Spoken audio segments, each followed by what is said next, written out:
friends.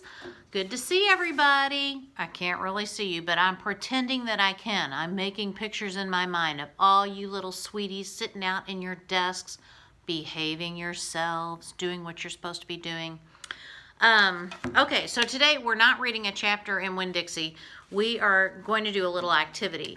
Just to recap, Opal found Winn Dixie at the grocery store, took Winn Dixie home to meet the preacher. That's her daddy, the preacher. The preacher had always said, nope, we're not having any dogs. But Winn Dixie won the preacher's heart over, and the preacher said, okay, we'll keep Winn Dixie. So Winn Dixie just kind of has a good effect on everybody. He just has a way of making people feel comfortable and happy.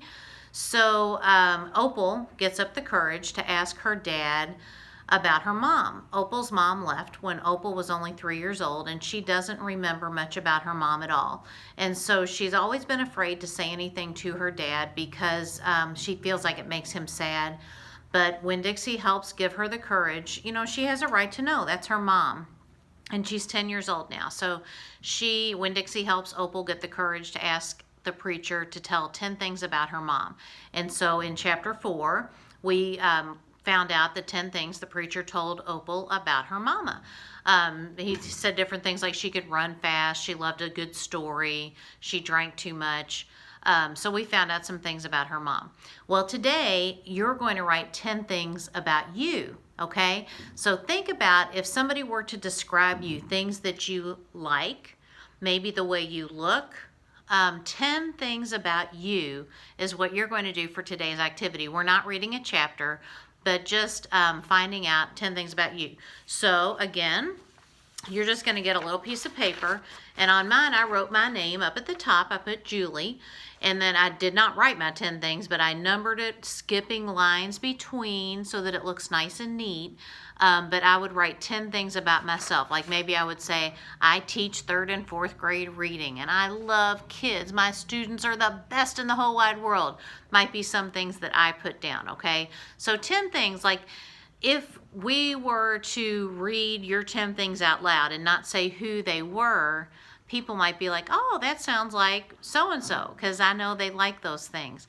So 10 things about you that could be things that you like or don't like, the way that you look, just things that describe you. So you're going to write them neatly on this paper. Again, you can do it in print or cursive. If you feel like you need to be practicing your cursive a little bit, you probably should do it in cursive, okay? You don't want to forget how to do that.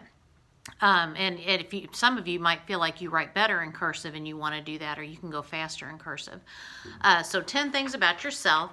I'll be getting those back from you eventually, but I'm curious to see what they're like, what they say. So that's what you're going to do for today's activity, okay? And then next time we get together, we will be reading chapter 5. We'll go on with Opal's escapades with Winn Dixie.